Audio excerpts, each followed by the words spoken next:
As I stepped into the crowded bistro searching for my client, my eyes unexpectedly landed on my ex-wife, Jennifer.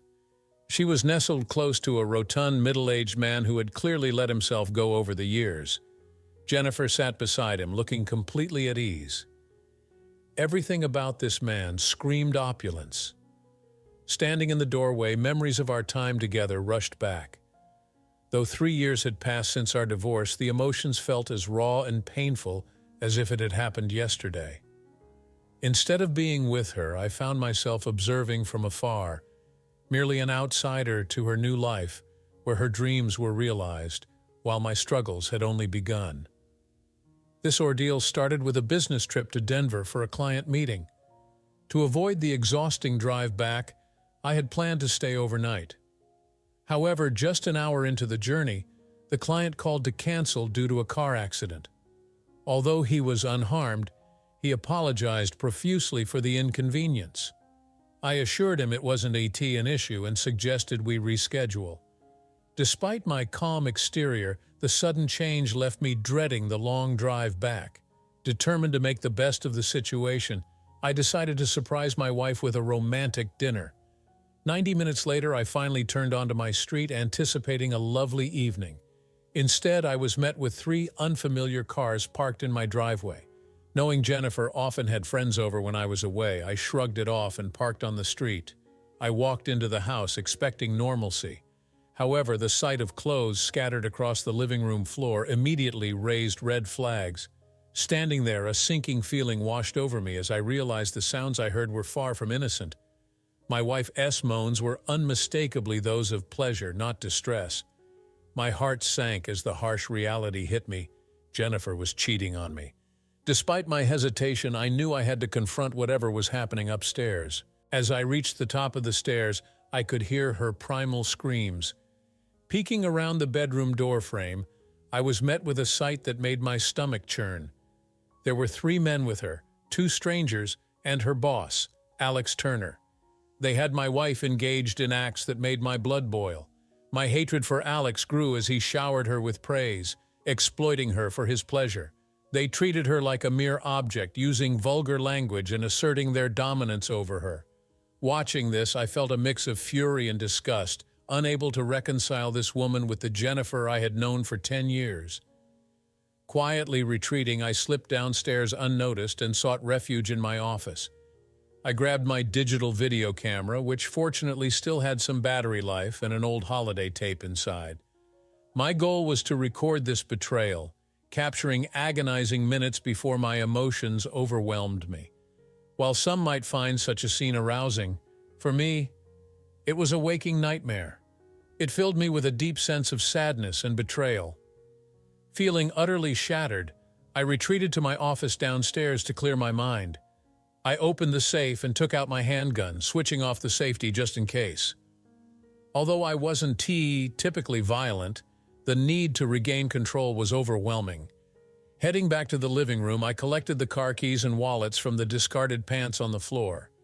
I then went outside and deflated the tires of all the cars, including Jennifer's. A wicked smile spread across my face as I devised a plan I was sure would work. I had noticed Jennifer's cell phone on the bedside table while recording. Positioning myself discreetly behind the stairs, I dialed her number. After several rings, she finally picked up. The silence in the house indicated she had told the others to be quiet. Breathlessly, she answered, "Hey John, how's Denver?" I could hear the faint laughter of the men in the background. "You sound out of breath. Is everything okay?" I pretended to be concerned. "Yeah, just had to run upstairs for my phone." She quickly composed herself. "My client canceled, so I'll be home soon." "How about dinner?" I asked, trying to keep my voice steady, though I was seething inside. "You're coming home now?" she asked, clearly anxious. "Yes, just need to freshen up." "See you soon," I replied smoothly.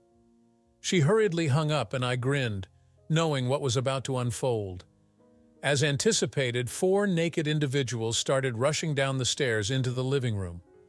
The men quickly dressed while Jennifer threw on some clothes as they all scrambled to leave. She slipped on her shoes and jacket, glancing outside, hoping they'd be gone before I arrived. If she hadn't been so flustered, She might have noticed my car parked down the street. I sneaked into the house through a side door. The men began shouting at Jennifer all at once, causing her to step onto the porch to try and hear them better.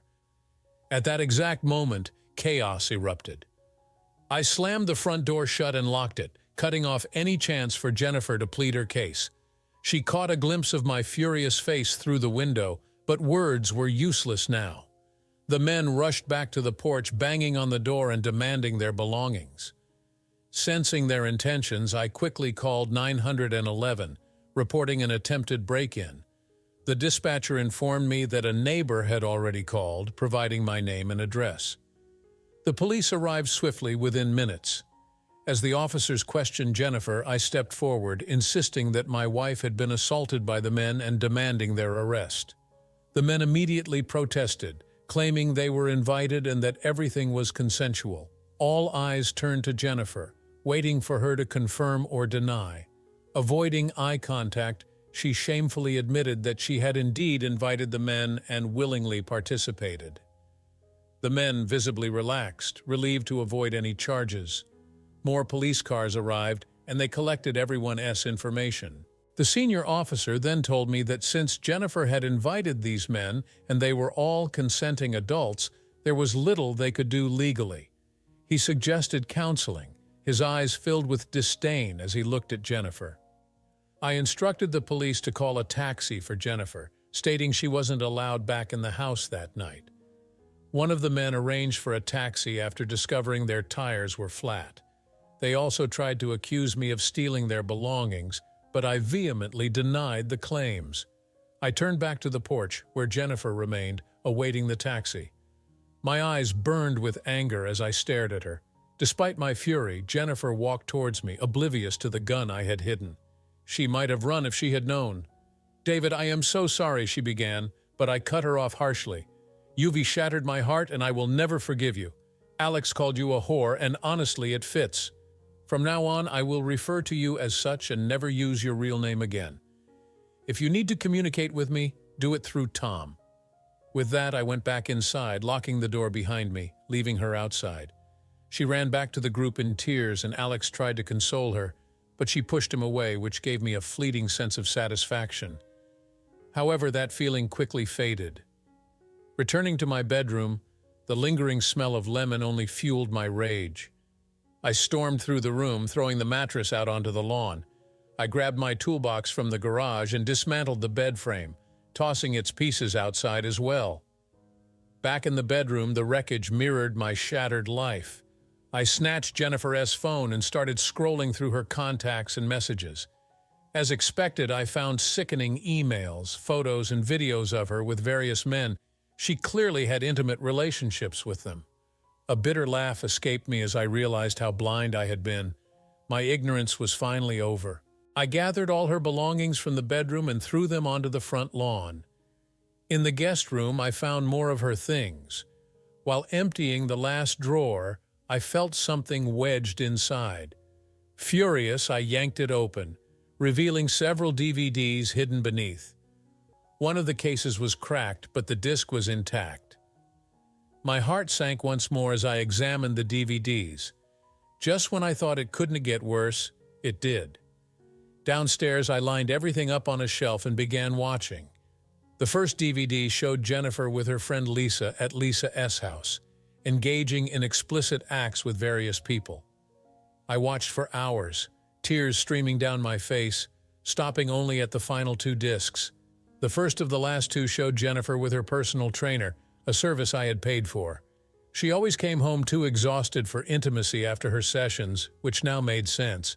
The second DVD was the most gut-wrenching Jennifer in her office with Brad and his boss, Tom Mitchell, a man highly respected in the community. Seeing this, I felt a deeper level of betrayal.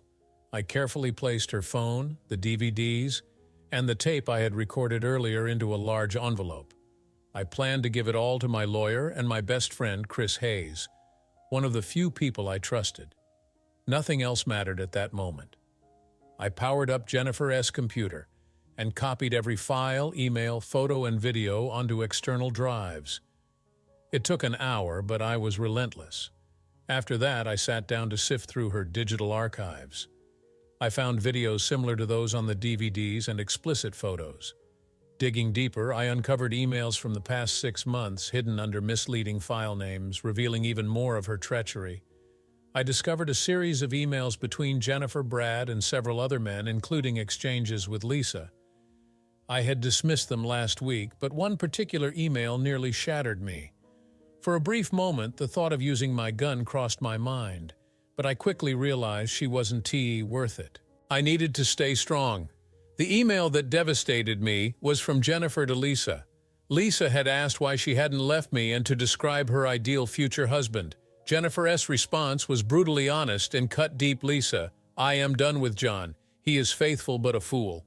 I'm afraid he's getting close to discovering my double life.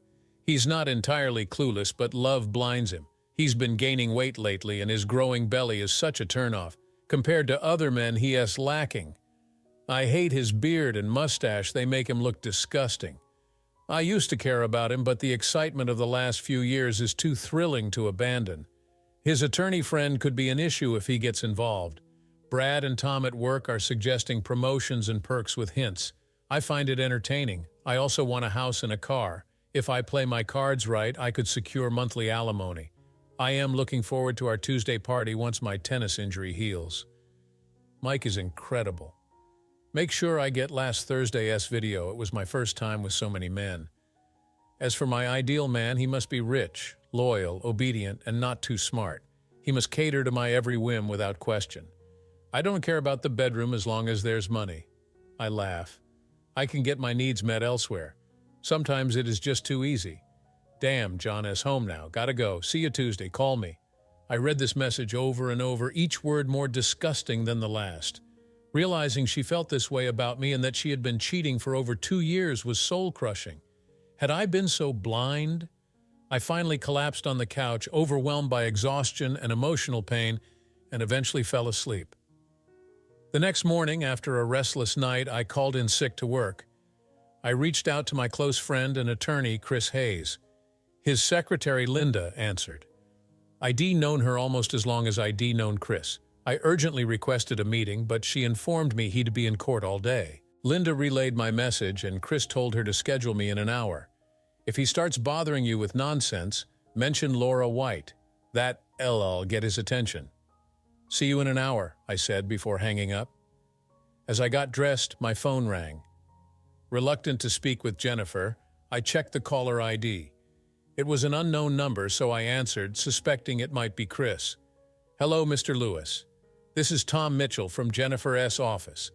I'd like to discuss the events from last night at your house.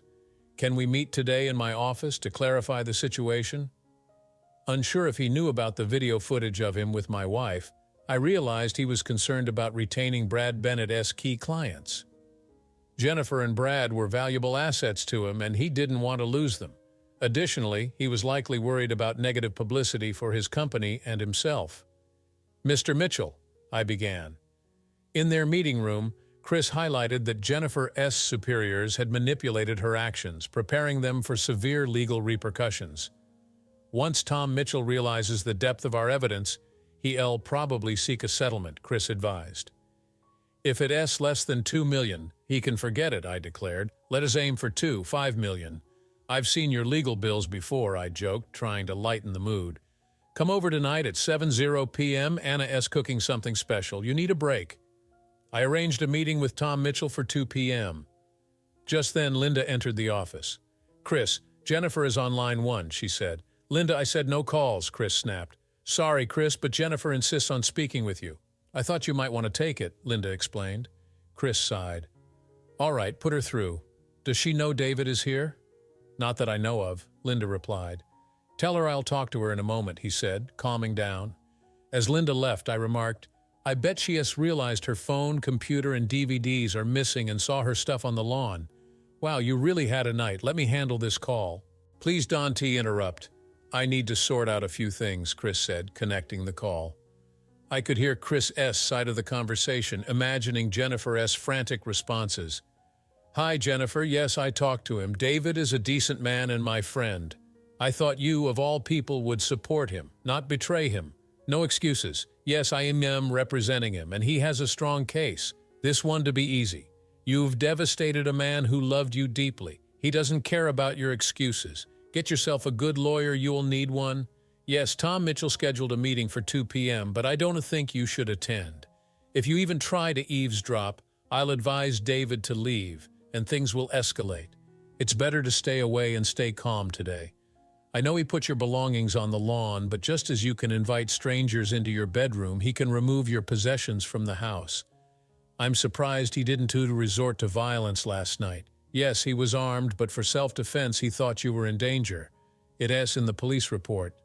If it were my Anna, I'd be in jail now. I think David acted out of anger regarding your missing items.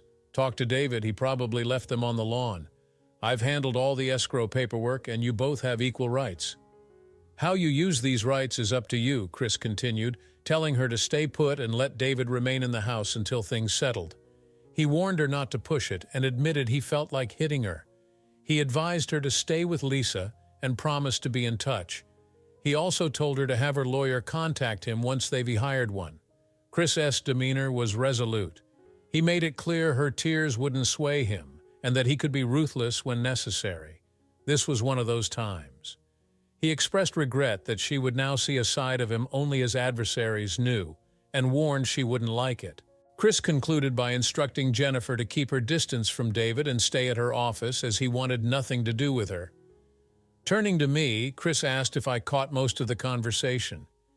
Yeah, I did, I admitted. I want to confront her face to face and tell her how I feel, but I don't think I can bear seeing her again. Not yet. I have a couple of requests for you, David, Chris said, shifting to a more positive tone. First, give me those tapes. I handed him the videotapes from the envelope, the ones from last night, the footage of Mike at the tennis club, and the recordings of her with Brad and Mitchell. Invite Linda to lunch, Chris instructed. Seeing my puzzled look, he explained, I'll review these tapes to spare you more distress before our meeting with Mitchell. Watching them, one to help you right now. You need to stay calm. Recognizing his wisdom, I thanked him and shared the good news with Linda. She joked about going to an upscale restaurant if Chris was paying. We laughed and left the office. Linda was a great lunch companion, helping me forget my troubles for a while. When we returned, we found Chris in high spirits, doing a little victory dance. These recordings are a game changer, David. I can't believe it, he exclaimed. My bittersweet expression must have clued him in.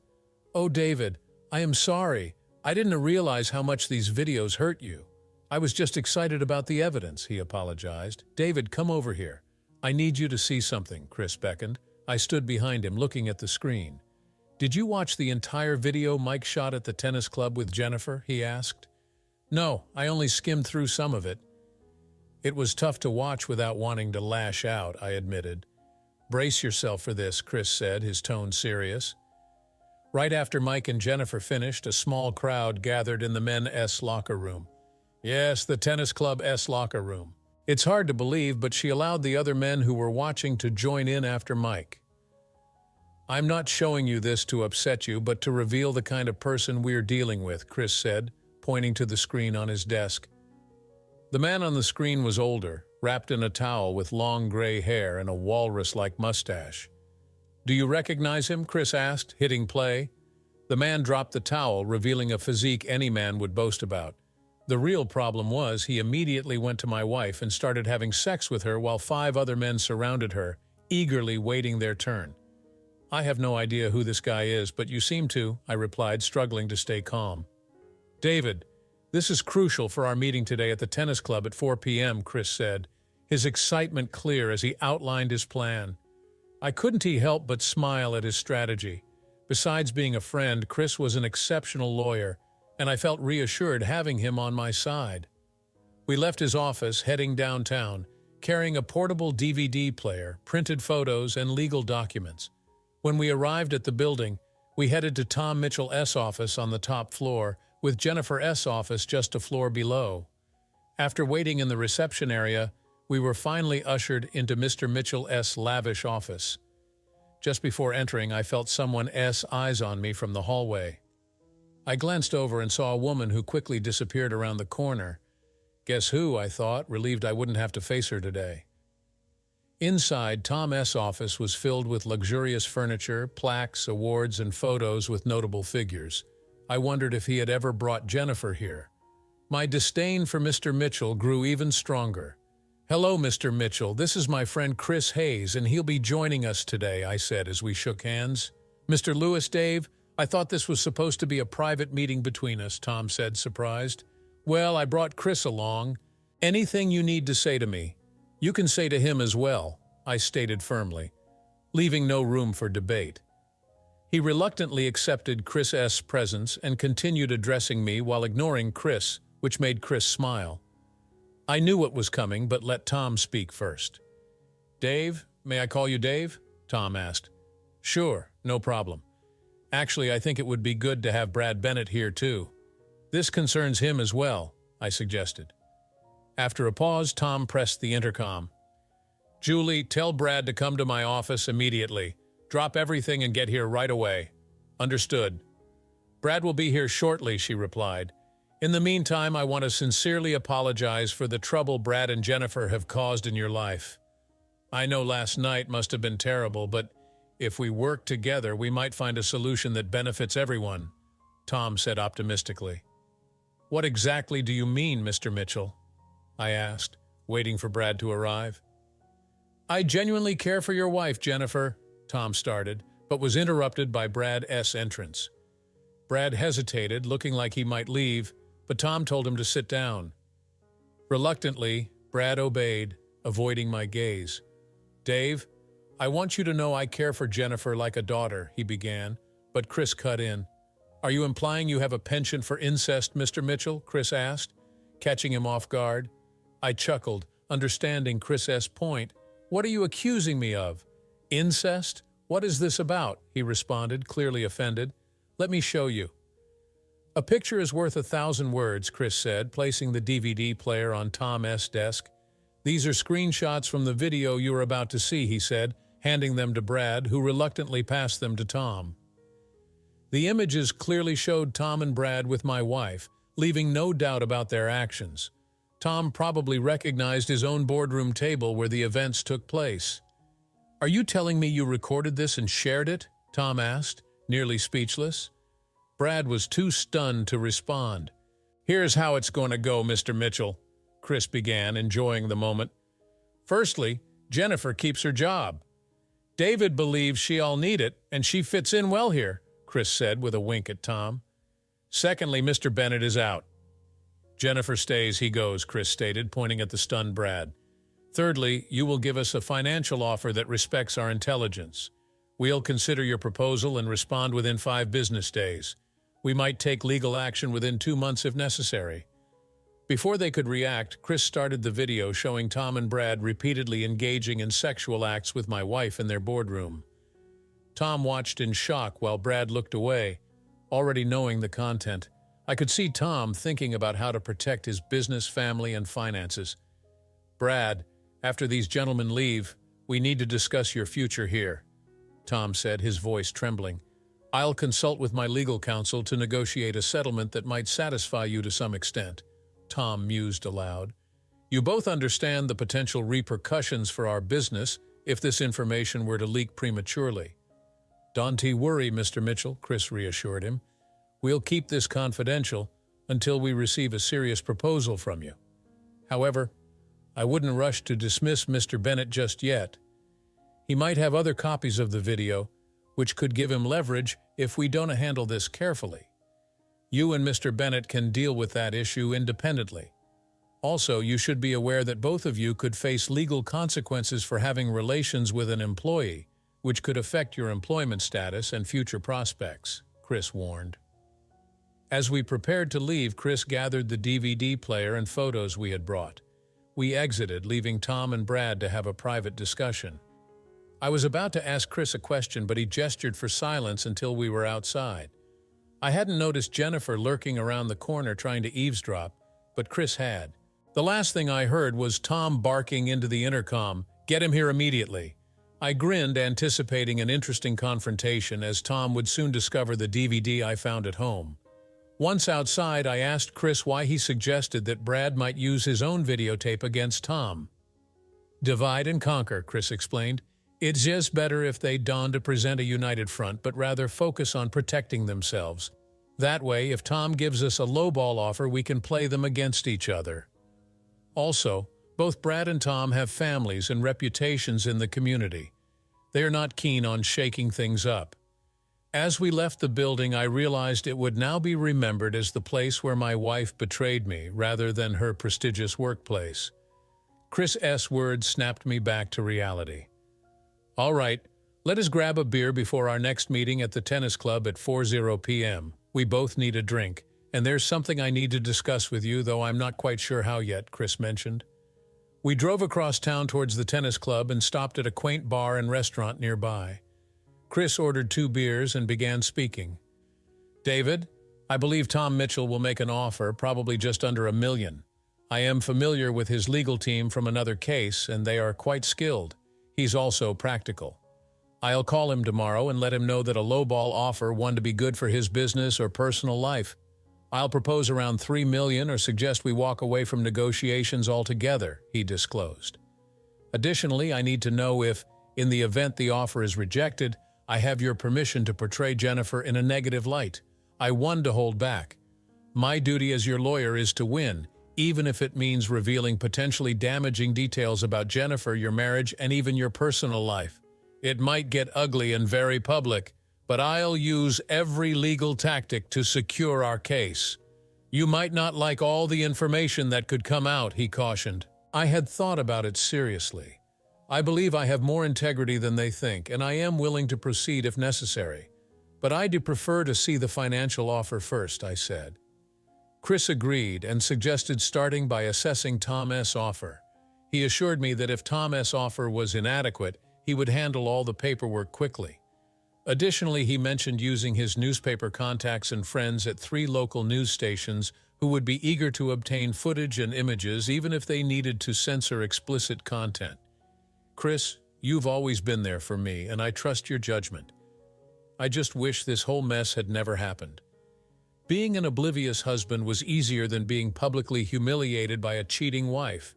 Still, you have my authorization to do whatever is necessary. After all, I didn't start this mess, but I am determined to end it soon," I said, frustration clear in my voice. "Understood, David, no problem. Now let us discuss the material for our next meeting. This guy, Mr. Frank Nash, owns the tennis club. He's the man I pointed out in the video in my office. He's likely to take a hands-off approach, saying that adults will be adults and he won't get involved. Even Mike S., tennis coach, might be fired for appearances, only to be rehired later. Mike is very popular at the club, especially among female members. Remember, David, that while men primarily pay club dues, women are also significant stakeholders. This dynamic will be crucial in your discussion with Mr. Nash," he briefed me. We arrived just in time, and it was evident that Mr. Nash and Chris didn't see eye to eye. Their animosity was clear from the start. "Mr. Nash, this is David Lewis," Chris said, nodding in my direction. "His wife is a member of your club. It has come to our attention that Mike Johnson, your tennis instructor, was having an affair with Mr. Lewis's wife. We want to know what you plan to do about this," Chris finished. He waited for Nash to respond, but even I knew Nash would brush it off and in a few words dismiss Chris. "Listen, what 2 consenting adults do behind closed doors on their own time is none of my business," Frank Nash stated. "And as for you, Mr. Lewis, if you can keep your wife satisfied, don't blame me if she wanders. Plenty of unhappy spouses frequent this tennis club, and some return for the special attention my staff provides. If you catch my drift," Frank said with a sly grin. Rage surged through me, but Chris grabbed my wrist, quietly advising me to stay composed and follow his lead. "Frank, you're assuming this happened without your knowledge or consent." "That's quite an assumption," Chris said, pulling out a DVD player and placing it on Frank's desk. He hit play, directing the screen toward Frank. The color drained from Frank's face as he watched the footage. Before Frank could react, Chris jumped in. "Frank, you and your staff knowingly took advantage of a member, Jennifer Lewis, a married woman whose fees were paid by Mr. Lewis. Now, Mr. Lewis is understandably a very dissatisfied customer. When word of this gets out, every paying husband will question whether his wife is doing the same while he is footing the bill. I'll need to subpoena everyone present in the locker room that day. I doubt the married men will appreciate that, Chris said, his tone serious. And there's the issue of privacy invasion from filming in the locker room. Frank, once we are through with you, your club's reputation will be in tatters and your finances will crumble, Chris added for emphasis. Here is what we want: a significant financial settlement and swift action from you. This could save you a lot of trouble and money, Chris continued. We watched Frank Nash consider his options. Chris, you are something else, but your logic is sound. I'll call you tomorrow with my offer. If I comply, all tapes are returned to me and kept confidential. Mike will be fired immediately. Now, if that's all you legal bandits wanted, get out, Frank said, dismissing us. Chris grinned, collecting the DVD player and switching it off. Oh, and say hi to Victor Ramirez for me, Chris said to Frank as we left the room. Go to hell, Hayes, was Frank's only reply. Chris laughed all the way to the parking lot. Well, that was quite the adventure. Now we wait for offers, Chris told me as we headed to his house for a homemade dinner. By the end of the week, Tom Mitchell had offered nearly $7 million. Brad Bennett, after naively handing over all his tapes to Tom, found himself jobless as Tom swiftly fired him, leaving Brad with little recourse. I went after the two clients of Brad S. who were involved with my wife. Both were desperate to avoid publicity for their companies and themselves, so each offered me $1 million to keep quiet. Frank Nash refused to make any offer, suggesting we take legal action instead. So we did. He ended up losing $3 million, and by the time we were done with him, his club faced a mass exodus of members, forcing him to give up ownership. He thought he could escape unscathed, but the judge was unimpressed with the locker room footage and the infidelity. I gave Jennifer a house and a car as she wanted without paying a dime in child support. I saw her only twice in court. Both times I called her a strumpet, which made her cry. I often wondered why she cried now, but not before causing such chaos in my life. Following Chris's advice, I ended up with more money than I ever imagined, though the pain still lingered, haunting me to this day. Lost in thought, all the trials of that dreadful year came flooding back. I hadn't realized someone was speaking to me until I snapped out of my reverie and heard the restaurant manager asking if everything was okay. Unsure how long I had stood there, I shook my head to clear it and returned to the present. Sorry, just lost in some old memories. Thanks, I told the manager, noticing his curious glance, much like how people look at someone lost in their thoughts. I headed straight to my ex-wife's table. The shock on her face was clear the last time she saw me. I was overweight, with long hair and a beard, still nursing an old knee injury from baseball. That was my excuse, but in reality, I had settled into a complacent life with her. Now, with a shorter haircut, a fitter physique from regular workouts, and a repaired knee thanks to the settlements, I looked very different. My suits were now high-end, and I made sure to present myself well in public. I decided to break the ice. You look amazing today, Strumpet. Almost forgot how stunning you can be, I remarked, deliberately aiming to provoke her. My name is Jennifer, David. Why can't you call me by my name? She snapped, clearly agitated. I didn't give you the nickname Strumpet. You know who did. I just find it fitting. I warned you 3 years ago that you shattered my heart, I said, watching her face. The man next to her began to rise, ready to defend her, but she urged him to stay seated. Tears welled up in her eyes, smearing her makeup. Her boyfriend stepped in. Go fix your makeup, Jen. I'll handle this jerk. With those words, she stood, locking eyes with me as tears streamed down her face. Her reaction took me by surprise. I didn't think she still had any feelings left for me.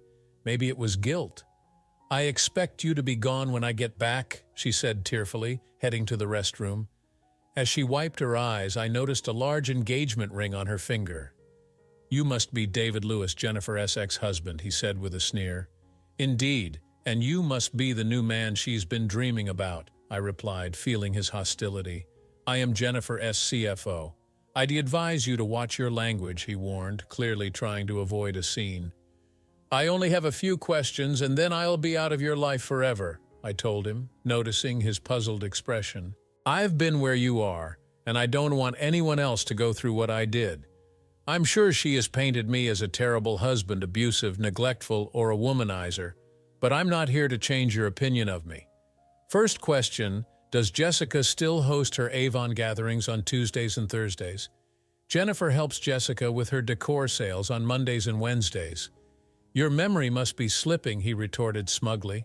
All right then, does she still play tennis on Saturdays, I asked. Jennifer plays tennis on Sundays. Your recollection seems pretty poor for someone who was married to her for so long, he said triumphantly. Final question, have you ever looked under the bottom drawer of the dresser in your living room, I inquired. No, why would I do that? He responded, clearly confused. The three questions I asked are why we are no longer together. I still have all the leftover divorce paperwork, emails from Jessica and the other women, and hours of videotapes. I've carried these with me for 3 years. I thought you should have them, I explained, pulling a worn piece of paper from my wallet. This is what another woman wrote to Jessica when she asked how to get rid of me before I discovered her infidelity. After reading that letter, I realized I didn't know Jennifer at all, but it all revolves around you, I said, handing him the paper. I knew Jennifer's habits well. She always followed the same routine meticulously, sometimes driving me crazy. I suspected that even with a new man, she'd stick to her old ways. He hesitated, but curiosity got the better of him. He reached over and opened the letter. I have carried it for 3 years, rereading it occasionally and striving to better myself so that no woman would ever write such things about me again. Of all the evidence, that letter hit me the hardest, which is why I have kept it with me. He read the letter slowly, then set it down. Quickly he grabbed a pen, scribbled a note on it, and abruptly left the restaurant without looking back or saying thanks. His face remained expressionless. I leaned over to see what he had written. I'll be back soon. Please wait here.